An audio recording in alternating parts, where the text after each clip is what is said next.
Halo semua, balik lagi ke rekomendasi mingguan. Happy Chinese New Year buat yang merayakan. Semoga tahun ini diberikan kesuksesan, diberikan rezeki yang melimpah dari tahun kelinci air ini. Oke, kita mulai. Kita perhatiin pergerakan IHSG minggu lalu sesuai prediksi IHSG berhasil naik. Jadi kita nggak melihat IHSG itu koreksi. Bahkan IHSG itu dari hari Senin, Selasa, Rabunya Doji, Kamis, Jumat itu cenderung hijau. Nah, jadi kalau kalian ada lihat postingan Instagram tuh, di sana sempat mention bahwa satu minggu sebelum Imlek market rebound. Nah, ternyata benar mulai rebound. Nah, sekarang situasinya bagaimana? Kita perhatiin IHSG itu ada sebuah resisten di daerah sini. Nah, ini menjadi resisten yang kuat, yaitu daerah 69, kita bisa katakan 6940 ya, sebagai resistennya IHSG. Dengan supportnya kita bisa mengambil di level MA20 sebagai support dari IHSG sekarang. Nah, pertanyaannya, minggu depan apa yang bakal terjadi? Ada kemungkinan IHSG masih bakal ngetes ke resisten, ngetes ke resisten, terus bisa coba koreksi sedikit, ya karena kenaikannya sudah cukup lumayan bagus, koreksi, baru akhirnya berhasil di break. Nah, jadi ujung-ujungnya ini bakal di break. Kenapa bakal di break? Karena menurut gua ini bakal menjadi bulan yang bagus, Februari ya. Februari bakal menjadi bulan yang bagus kan menjelang Februari. Terus kan kita melihat bulan-bulan kedepannya ini udah banyak yang udah mulai siap-siap untuk bagi dividen gitu. April, Mei gitu. Jadi kita memprediksi bahwa kemungkinan besar akan terjadi sebuah kenaikan lagi gitu. Kita perhatiin juga ya so far saham-saham mulai kuat, Big Bang lumayan kuat, jadi ya ini lumayan bagus gitu.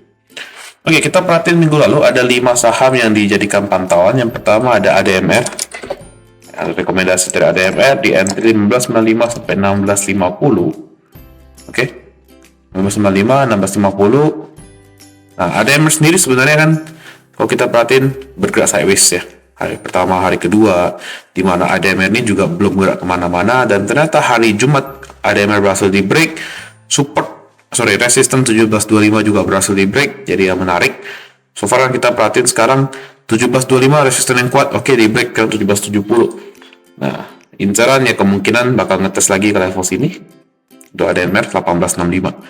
Nah, jadi yang happy cuan bagi ADMR yang kalian masuk dari awal juga, karena kan dari hari Kamis minggu lalu pun udah di call. Jadi yang masih hold bagus, kita bisa tunggu mengincar ke level 1865. Yang kedua ada Antam. Nah, ya, Antam sendiri juga hari Senin langsung naik, sempat koreksi dikit, lanjut terus ke atas, belum sempat koreksi. Nah, perhatiin hati-hati di sini karena kalau gue melihat Antam memang masih bagus, cuma ada kemungkinan dalam waktu dekat bisa koreksi. Tapi koreksinya juga koreksi yang wajar, jadi bukan koreksi yang perlu kalian takutin. Justru kalau misalnya tipe begini ada koreksi, justru sebenarnya untuk menarik untuk kalian yang belum punya posisi gitu. Antam next ke berapa? Kita perhatiin di sini 2390, ini ada kemungkinan bisa mantul ke sini, dan jika berhasil di break Antam bisa ngetes ke level 2570. Nah, ini untuk Antam. So far so good, cuma yang dibutuhkan oleh Antam menurut gua adalah Antam butuh koreksi dulu. Untuk apa? Supaya kenaikannya bisa lebih kuat. So happy tuan yang punya Antam sekarang level 2320, TP2 juga lewat. Yang ketiga ada ASI. Nah, ASI sendiri lumayan menarik dari divergence-nya. Kemarin kalau kalian perhatiin juga gue ada bikin dari TikTok juga, lumayan menarik karena ASI ini koreksinya udah lumayan dalam dan sekarang udah break. Ini udah tanda-tanda perubahan sebuah tren. Karena kalau kalian perhatiin downtrend kan, ini dari downtrend, kalau kita tarik garis ya, downtrend udah di break. Nah, ini juga menarik. Nah, yang dibutuhkan apa? ASI harus membuat sebuah yang namanya higher low, ya, higher low. Jadi kalau ini ASI ada koreksi ya nggak perlu takut, yang penting nggak bikin lower low. Kita perhatiin lower low terakhir tuh ada di sini. Nah, jangan sampai ASI di bawah 5475 kembali, karena kalau misalnya di bawah 5475 kan berarti trennya gagal nih, berarti nggak berhasil bikin higher low. Atau tapi kalau misalnya koreksi terus bikin higher low itu menarik.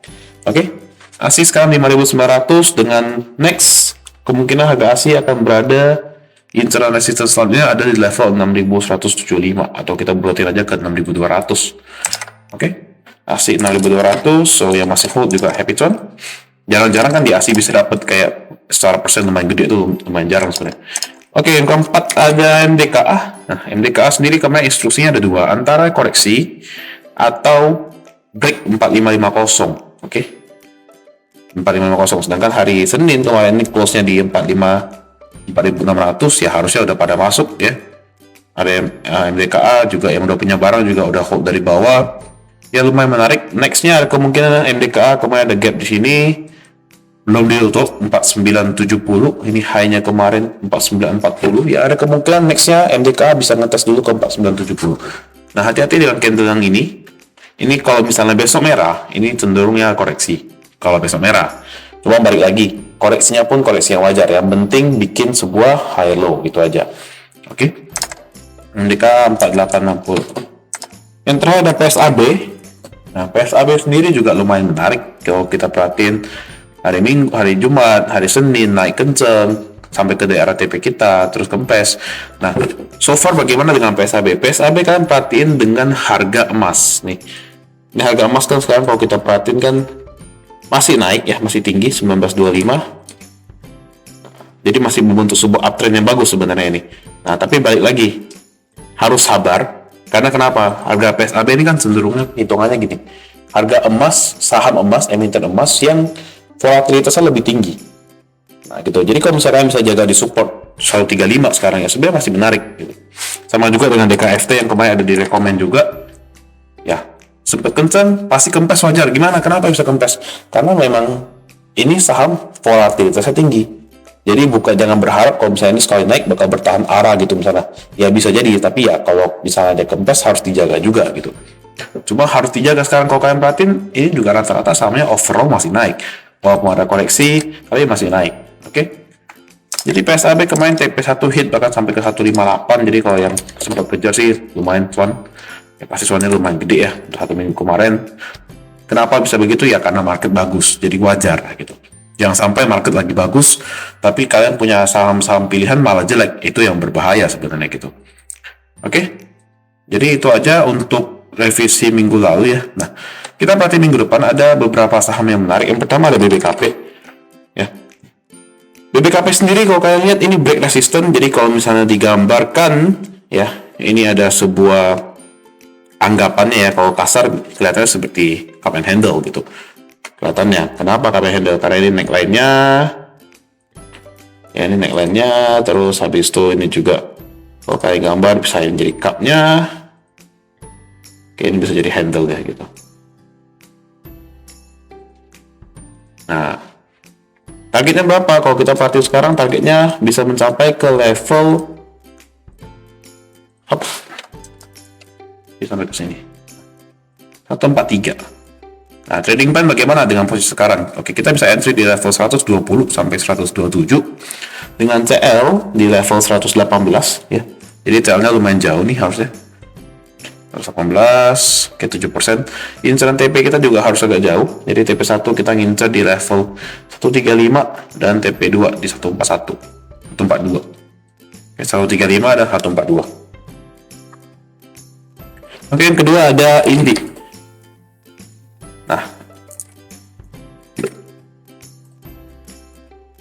Nah, Indi sendiri kalau kita perhatiin juga ini dari bottoming ya, kemarin sempat bottoming udah turun terus mulai koreksi dan saham-saham tuh kelihatan menarik ya sekarang.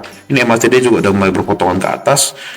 Nah, Indi sekarang kita lihat juga kemarin ada resisten di 2590 yang lumayan berat, ternyata di break hari Jumat.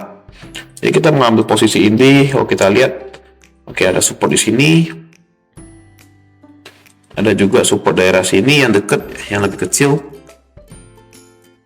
Nah, oke.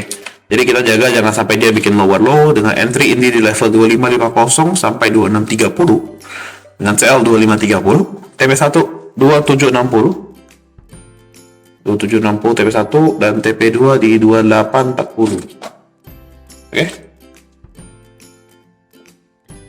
Yang ketiga ada saham Tekim.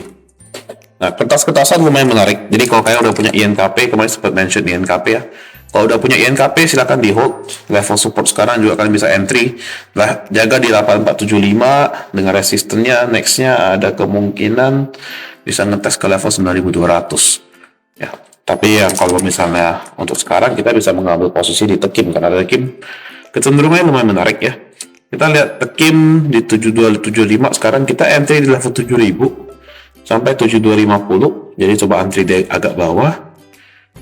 Oke, CL di 6950 CL. TP1 kita set di 7600. Oke, dan TP2 kita set di 7950. Nah, ini resisten juga deh. Oke, itu untuk Tekim. Nah, yang keempat ada ADMR ya. ADMR kita rekomend lagi karena kan baru break resisten. Nah, tapi yang udah ada posisi jangan, makanya kenapa dimasukin keempat, karena yang kalau udah punya posisi jangan terlalu mau mengejar gitu anggapannya gitu. Kenapa? Karena ya udah naik gitu, maksudnya udah naik otomatis. Karena gini, ADMR itu kan kenaikan karena ada chance mau masuk ke LQ45. Jadi jangan sampai kita terjebak malah HK-nya di masa Januari akhir, karena biasa pas udah pengumuman itu ya kemungkinan besar koreksi. Jadi hati-hati gitu. Oke, ADMR kita entry 1725 sampai 1770. Jangan sampai, hati-hati jangan sampai ini jadi false break. Kalau ini jadi false break ya mendingan tabur aja gitu. Hati-hati. Oke, jadi ini break. Karena ini break 1725, kita jadikan 1725 sebagai support sekarang. Entry 1725 sampai 1770. Dengan CL, kalau dia break 1725, kita jaga di level 1695 ya. Jadi jaga 1700, jangan sampai 1700 ya lewat. CL 1690, TP1 kita langsung insert di atas 1865, dan TP2 kita insert di 2000. Oke, dia langsung angka psikologisnya. Dan yang terakhir itu ada WIRG. Nah, WIRG sendiri juga kalau kalian perhatiin nih lumayan kuat divergence-nya ya. Jadi kalau digambarkan nih kelihatan banget divergence-nya. Ini low, ini kan lower low terus. Ini juga dari MACD udah naik kuat. Ini juga dari RSI juga lumayan kuat, ya menarik. Cuma memang ini volatilitasnya gede. Dan sebenarnya ini kalau mau gerak sih lumayan cepet, bisa lumayan cepet sih gitu. Nah, plus WIRG kemarin ada resisten 140, sempet di break. Ini closing di 140 juga. Jadi anggapan closing masih di support. Ya ini lumayan menarik untuk kita spekulasi ya. Kalau kita perhatiin gini. Nah, entry WIRG. Nah, kita perhatiin support terbaru sekarang ada di 131. Dimana ini kalau di break lumayan dalam harusnya. Nah, kita entry WIRG di level 136 sampai 140 ya. 136 sampai 140. CL-nya 134 ya, 134 CL. TP1 untuk yang entry sekarang, TP1 kita set di atas ini 147, dan TP2 kita set di yang sini 157. Oke, jadi ya kita harapin WIRG ini kalau misalnya ini kan dropnya lumayan dalam ya. Jadi kalau kita sebenarnya kalau kalian tahu WIRG ya, ini kalau dari sini 20 April sampai sekarang ini udah drop hampir 90%. Dari 1600 kan tinggal 140 gitu. Jadi kita ngarepin biasa kalau habis drop dalam gini, kalau dia rebound tuh lumayan kenceng. Apalagi ini lumayan stabil sebenarnya kalau kalian perhatiin. Nah, ini break resist, higher high, ya lumayan menarik. Kita harapin bisa ngetes lagi jarak panjangnya ya sampai ke level 172. Oke, itu aja 5 stock pick pilihan. Jadi ada BBKP, ada Indi, ada Tekim, ada WIRG, dan ada satu lagi tadi ADMR ya. Oke, sip, itu aja untuk minggu ini. Sekali lagi Happy Chinese New Year. Semoga dari stock pick ini mendapatkan angpau yang lumayan. Oke, terima kasih.